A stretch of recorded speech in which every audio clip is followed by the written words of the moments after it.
Hello and welcome to a world of adventure. Whether you basically first experienced the fancy ideas of Dungeons and Dragons to bring the idea of sword and sorcery alive, adventuring far off lands with strange creatures, whether you were a fan of Robert E. Howard and the Conan stories, whether you came from film and television, from Dragon's Lair to Dragonlance, to all kinds of amazing fantasy genre input, you understand the value of adventure. Well, in this game from Ryan Laukat, you will experience both the joys of tabletop play, but also the creative narrative elements of a role-playing adventure. It does the job brilliantly well, as we will see. So, adventure can be found. Whether you look near or far, whether you look high or low, try and find it above and below.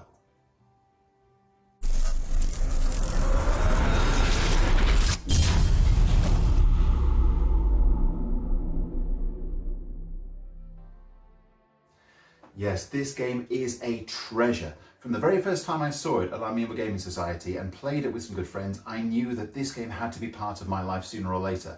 And after a short while, I basically bought it as a present and it was great. The thing that it does beautifully well is it ties together those two disparate elements of what a tabletop experience should be and also what a role-playing game experience should be. So in other words, it takes the creative elements of the narrative style, the risk-taking, the adventure, the description, and yet also alongside there, you've got basically resource management, you've got different card strategies, you've got point collections, you've got all kinds of things that basically put together that classic tabletop experience in a really good way. And there's no disconnect between the two. The idea is that you are in charge of a fantasy village in a fantasy land. You basically hire workers. These could be builders to help you build lovely buildings to get you points. These could be teachers to help you recruit other characters to your cause, or they could just be adventurers who will go down into the beyond and help you find and explore the depths. So once you're basically gathering these different resources together and you can basically collect other things to help you, then it's time to go down and adventure deeply within the ground. And then that's the second element of the game comes in, the role-playing element of the game, and we'll look at that in more detail. So before we continue further, please let me say subscribe, like, share. Please help us get this content out there. We are new, we're really trying to basically make an impact bit by bit by bit. So if you can help us by doing that, like us, share us, we're on Facebook, we're on Instagram, we're on Twitter, anything you do to help would be very much appreciated. Right, enough said. So now we're going to take a deeper look at the table view.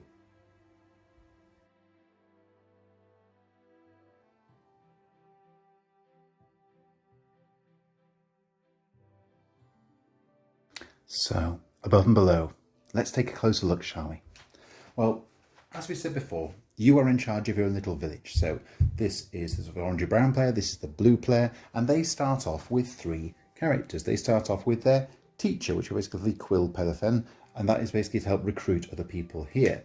We have a builder who has a lovely hammer there, and then we have an explorer who has no other special skills, but just helps to create these lanterns, and the lanterns is what will deem your success when you go exploring.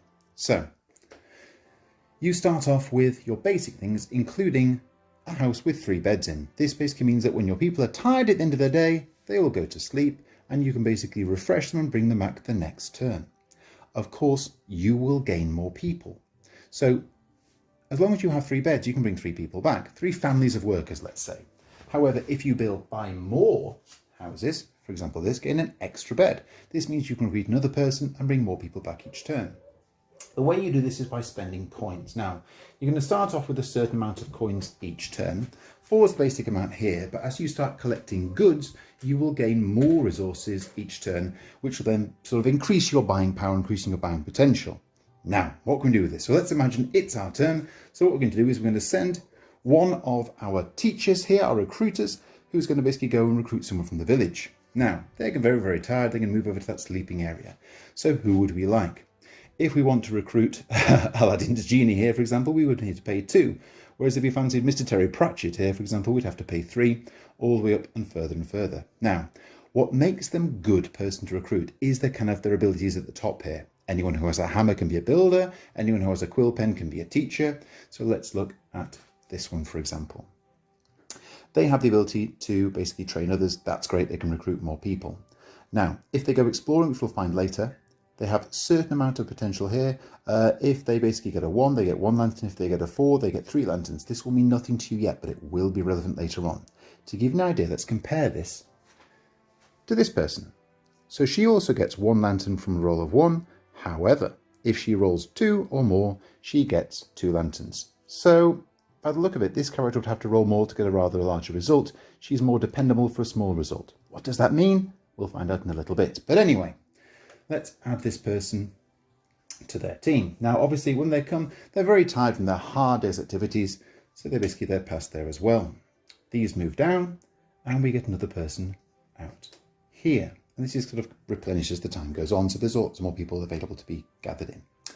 If you did not want to recruit some people, what you might want to do is build something. So let's say, for example, you're going to spend all your hard-earned gold on basically buying a house. This is lovely. Okay, so this house gives us an extra bed. Great, very useful considering we now have 4 people. It also gives us a potion straight away. That's what little hand means. Now, a potion is basically useful for healing people from sick here back to merely just exhausted and tired. We'll get to that later. That's kind of basically if you push people too far when they're adventuring, but it can be a very, very useful thing. So that's a ability we can get, and they're replenished, and so on and so on and so forth. So we've got the idea of recruiting people, we've got the idea of building buildings. There are certain very special buildings, which basically give you a lot more points. Guess what? Yes, they cost a lot of money. They're very, very useful for sort of end of the game points. You can tell them there because they've got these little star symbols on the top. So for example, this one costs 17 gold, but it will be worth 12 points at the end of the game, plus 2 points for every ruby or paper you manage to collect. How do we do that? Well, let's see. Certain buildings will give you resources. For example, this is a paper mill.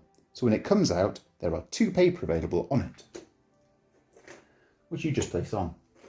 How do you collect these? Well, instead of sending one of your people to be training others or building buildings, you could basically send them to collect some goods from one of your houses, at which point you can take it, and then it puts in one of these slots here. So say, for example, you collected paper and put it there.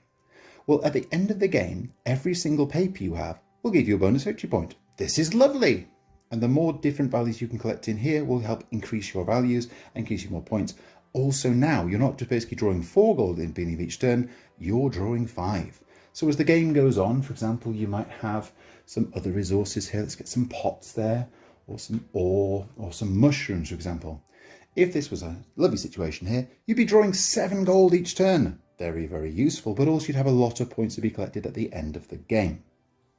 Now, if you didn't want to do that, what could you do? Well, you could just send one person to go work in the fields, and it just gains you a gold. Nice and simple, very, very easy. Also, the first person to work every single turn gets a barrel of, it says cider, but you could basically call it whatever you like, mead, cherry brandy, ale, etc. This is very, very good because it helps replenish a person's failing strength and nudge them back into the more useful side. Again, 1 use only, but it's an extra thing to help keep your people going, especially if you haven't got enough beds to keep them rested. So, different activities you can do there. And obviously everyone's in the same basket, so lots of people will be gathering new resources and gathering new people and building new buildings, etc, etc, etc. And that by itself will be part of a good game, but there's more. And that's when we go to the adventuring side. If, for example, you say you do not wish to send your people building or teaching, you want to send them adventuring, what happens? Well, you decide how many people you want to send. Let's say they're going to send these 2 people, okay? You need to send at least 2. They are going to go adventuring, down, down, down to the beyond. So what we do is we draw a cavern, because deep under our village there exists a network of caverns ripe for adventure, okay? So we now roll the dice. Standard D6 die, okay? And we go to number 3, which is paragraph 37 in the adventuring tome, the encounter book. And this is the second element of the game, the RPG element, because this basically creates the feeling of being on a D&D style adventure. If we turn to page 30, paragraph 37, for example, we have these choices. You come across a cavern filled with the skeleton of a massive beast. You crawl through the skull and camp under the ribs. In the middle of the night, you're awakened by the sound of footsteps. You see a green-skinned creature with 3 round eyes and fin-shaped ears going through your supplies and catch him. before he can get away. "Oh, please just let me go," he says. "I promise I won't do it again." Do you let him go or tie him up so he cannot steal from you again? And then you get some choices. So one player, not the person who goes in the adventuring, a different player would read that paragraph out to the exploring player. And then they would give them choices. Do you wish to tie him up, or do you wish to let him go and keep exploring? Now, this will all be a value to do with explore. The explore is the number of little lanterns that you can roll for your people. Now,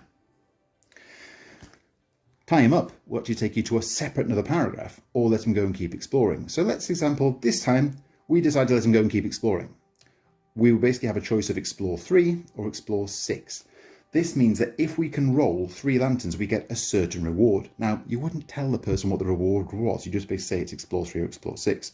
Obviously, the more lanterns you can roll, the better value you've got. Now, explore 3 is okay. Explore 6 is pretty hard. Our people here, we might get, well, we're almost certain guaranteed to get 1 lantern there, and we're almost certain probably to get 2 there. So that would be a total of 2. Now, his stats aren't very, very great. He might get us 1, but we'd have to roll 4 or more. So in actual fact, from these 2 people, our chances of rolling 3 might be quite slim. So what we're going to say is, do you know what? We're going to tie him up. Go to paragraph 104. The story continues. You tie the poor creature to a rock on the ground. He moaned and struggles, kicking his legs and letting out a high-pitched wail. Blah, blah, blah, blah, blah, blah, blah, blah. So then the choices come again. He breaks free. So do you wish to hide from him? Do you wish to fight him? Or do you wish to reason with him? Now, because you've kind of pushed the situation further, it's a bit more high risk, high reward here. So you're now going to roll 6 or 7, or you hide and get away with nothing. Now, in this case, our foolish, foolish people who could only get as far as 3 have no chance to do that. So then, unfortunately, they're going to have to run and hide.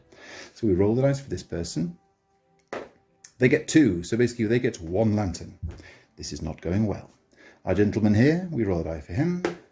He gets a 6. Oh, fantastic. So we've basically got 2 lanterns. So we successfully run and hide. Oh, joy. What an excellent adventure. However, if things had gone differently, if we basically made a different choice, we could get different resources. For example, an amethyst or plus 1 reputation. Now, our reputation is this track here on the main board. The greater reputation we have, the more amazing, fearsome adventure we become. So we basically would increase ours by 1. And at the end of the game, the person who has the highest reputation gets a bonus 5 victory points. The person behind gets a bonus 2, and the people in the middle get a bonus 3. Also, if you get seriously far down, if you prove yourself to be a great adventurer, you get even more bonuses. Wonderful. Now, in terms of the different items you can collect, in terms of rarity, the most easy to find is fungus, and then fish, and then fruit, and then pots, and then rope, and then paper, and then ore, and then amethyst at the bottom. So, depending upon which you collect in which order, it might affect exactly how many you can find. So, for example, if you put amethysts here, if you're lucky enough to get them first, every single 1 amethyst you'll get will be getting 1 point each. Fine. However, if you manage to put something quite common, like fungi, higher up, you're much more likely to get a lot of points because there's more of those to collect. So there's strategy in there as well. If you successfully, and even though you've run and hit, you've basically succeeded, if you successfully get through the adventure, you've got an empty cavern. And this is added to your available rooms to build on.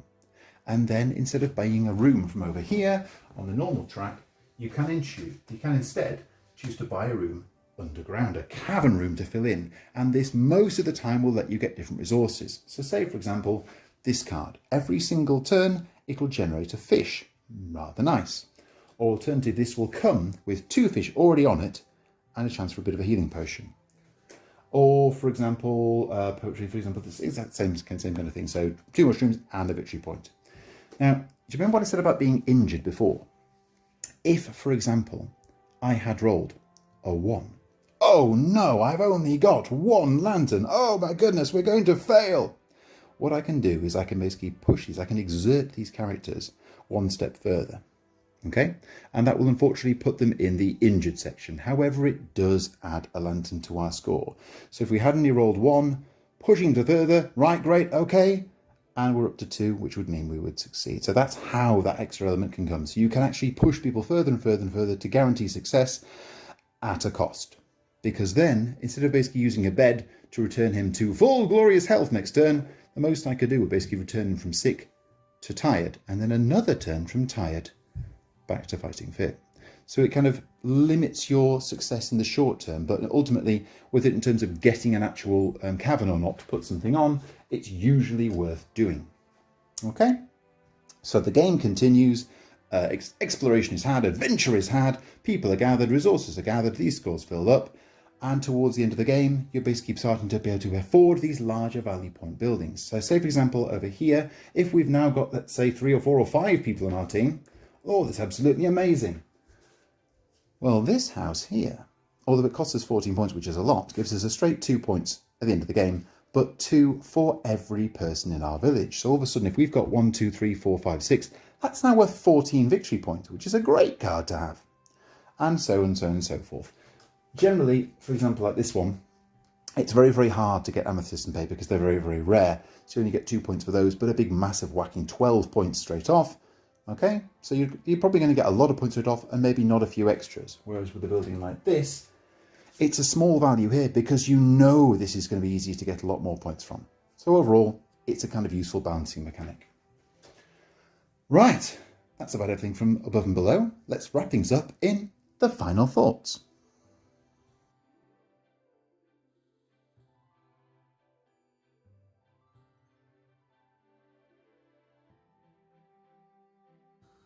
Above and below then, do we like this game? Well, yes, we do. This is a brilliant game with a strong heart, a great sense of adventure, and so much fun. The artistic style is very reminiscent of the old Usborne books, in the same way that the Imperial Settlers game reminds us of those as well. So it's beautifully approachable, the artwork is a joy to behold, the pictures are very, very detailed, the components are really great quality, and overall you just feel that you're being looked after, you're having a lot of fun. A lot of care and love has gone into this game, and you can really see it in terms of the quality of the actual pieces, the way it's portrayed, the loving detail of the storytelling. Sometimes there's kind of like endlessly complicated adventures. Sometimes it's very, very simple, get this stuff.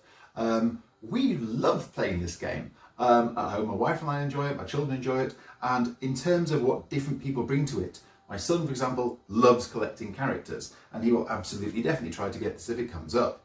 My wife's a bit more sort of competitive. She likes going more for the high value pieces and kind of stacking her bonuses. My daughter loves going adventurous, as do I. So the idea of we'll always be trying to sending people down for more and more adventurers, trying to explore different things. Now the game lasts 7 turns.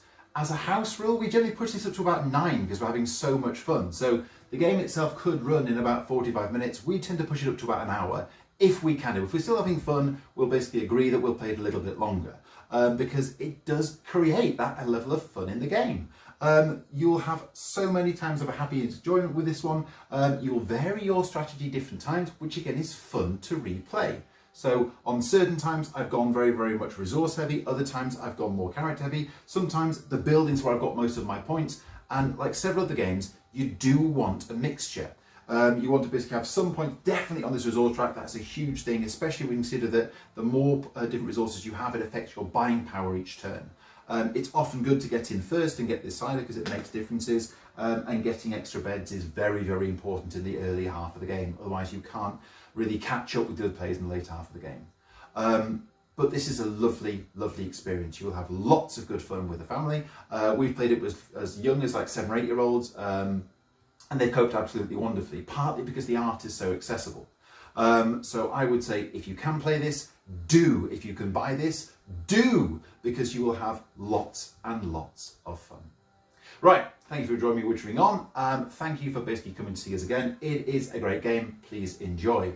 As ever, if you'd like to find us, you can find us online at rogueartistcreations.com. We're on Facebook at Rogue Artist Creations. At Twitter is Rogue A Creations. We're on Instagram now as well. We're having some good success there. We're up to like several hundred followers so far. Nice.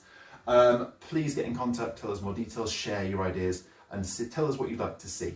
So for now, thank you very, very much for seeing us again. Thank you and goodbye.